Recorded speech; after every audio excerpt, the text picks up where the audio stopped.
सात संगत जी प्यार से कहना, धन निरंकार जी। सात संगत जी, दासी की तबीयत भी ठीक नहीं रहती। सात संगत जी रहमत करो, बख्शिश करो। सात संगत जी दासी को आशीर्वाद दो, ताकि सात संगत जी दासी आप तक जुड़ी रहे। आप तक सात संगत जी ये छोटी मोटा संदेश पहुंचा सके। दासी को आशीर्वाद दो।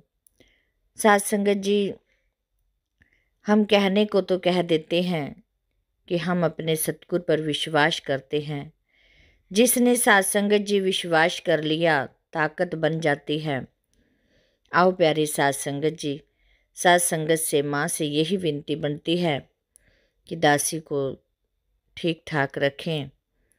और सात संगत जी, हम जब विश्वास कर लेते हैं तो हमें ये नहीं पता कि क्या बन जाता है। एक बार की बात है सात संगत जी कि एक राजा था। उसका सात संगत जी बच्चे नहीं थे। किसी पंडित के पास गया तो उसने कहा कि ठीक है, आपके घर 9 महीने के बाद बेटा होगा। वही हुआ सात संगत जी, 9 महीने तक बेटा हुआ।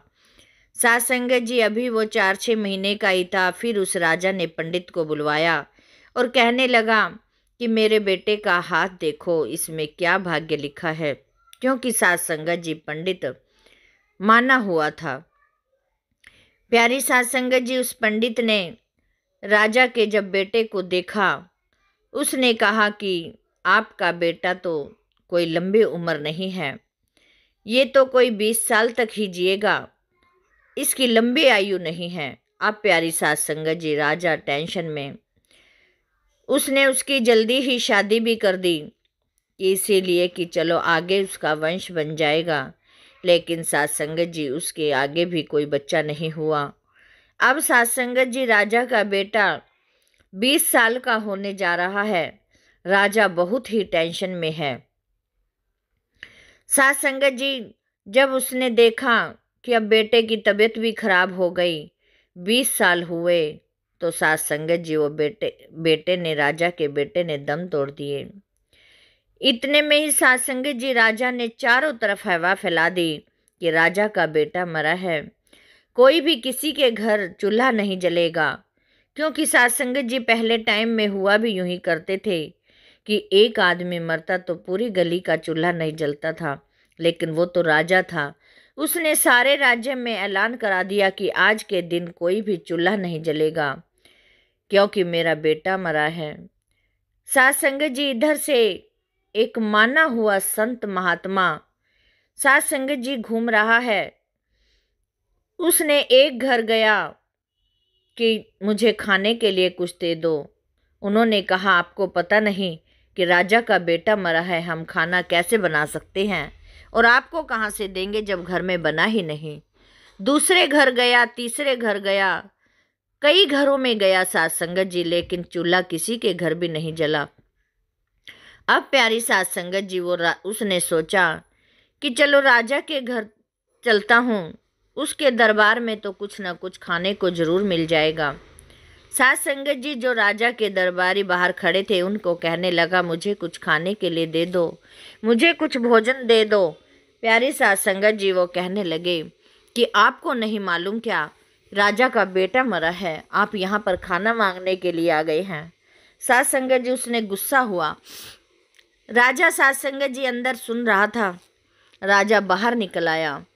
सात संगत जी राजा को कहने लगा कि मुझे खाना चाहिए, मुझे बहुत ज़ोर से भूख लगी है। अब पहले तो राजा ने कहा कि आपको क्या पता नहीं, मेरा बेटा नहीं रहा और आप खाने को मांग रहे हैं। हमारे घर चूल्हे कहाँ से जलेंगे, कहाँ से भोजन बनेगा। सात संगत जी वो महात्मा कहने लगा कि मुझे आप कल का कुछ रखा होगा वो ही चाहे खाने को दे दो, मुझे आज का बना हुआ मत दो, कल का बना हुआ दे दो। प्यारी सात संगत जी, राजा को एहसास हुआ कि चलो मेरा बेटा तो गया सो गया, अब इसका तो पेट भर ही देते हैं। सात संगत जी, उसने अंदर ऐलान किया कि 2 थाली भोजन परोस दो, जो भी रखा है वही दे दो। सात संगत जी, उसने 2 थाली हाथ में ली और कहने लगा मन ही मन कि एक दाहा दाहा दो दाहे 20, ऐसे बड़बड़ाता हुआ बोलता हुआ मुंह में चला गया। जैसे ही सात संगत जी वो भोजन लेके मुंह में बोल रहा था, इतने में ही सात संगत जी अंदर से शोर आ गया कि राजा के बेटे में के तो प्राण आ गए, वो तो जीवित है। सात संगत जी वहाँ पर डॉक्टर भी, हकीम भी सारे ही बैठे हुए थे। उन्होंने अपना उनका दवाई देना शुरू किया। जो भी कुछ करना था सात संगत जी शुरू हो गया। अब सात संगत जी वो दिन पर दिन, एक दिन में कुछ ठीक, दूसरे दिन कुछ और ठीक, तीसरे दिन कुछ और ठीक। अब सात संगत जी, राजा ने सोचा कि अब तो ये ठीक हो जाएगा। इधर सात संगत जी जो पंडित उनको बोल के गया था कि 20 साल तक ही जिएगा, उसको लगा कि आज मैं जाकर तो देखूं कि पंडित राजा के बेटे का क्या रहा। मेरी तो भविष्यवाणी कभी ठीक गलत नहीं जाती, क्योंकि सात संगत जी उसको मैं थी, घमंड था अपने ऊपर। कहने लगा मेरी तो कोई वाणी गलत ही नहीं जाती, उसके राजे का हाल तो पूछ लूं। सात संगत जी राजा के घर गया। जब गया तो वहाँ तो सात संगत जी खुशहाली थी और कहने लगा कि राजा साहब आपके बेटे का क्या हाल है। तो कहने लगा वो तो ठीक है, हाँ मर जरूर गया था उस दिन, लेकिन अब तो ठीक है, वो बिल्कुल ठीक है। सात संगत जी वो दहाड़े मारने लगा, चिल्लाने लगा कि ये ऐसे कैसे हो सकता है, मेरी भविष्यवाणी कभी भी झूठी नहीं जाती। अब ये आपका बेटा कैसे जीवित है, आपने कुछ जरूर ना कुछ ना किया होगा। तो सात संगत जी राजा ने कहा कि हाँ एक करिश्मा जरूर हुआ था कि मैंने एक साधु महात्मा का पेट भरा था और उसने कुछ मन ही मन कहा कि एक दाहा दाहा और दो दाहें 20, ऐसे कहकर वो खाना लेकर चला गया था। अब सात संगत जी उस पंडित को गुस्सा आया। उसने सारे गांवों में पता कराया कि वो ऐसा कौन सा साधु महात्मा था जिसके कहने से ये राजा का बेटा जीवित हो गया। वो क्या करके गया ऐसा यहाँ पर टोना टोटका जो कि ये जीवित हो गया।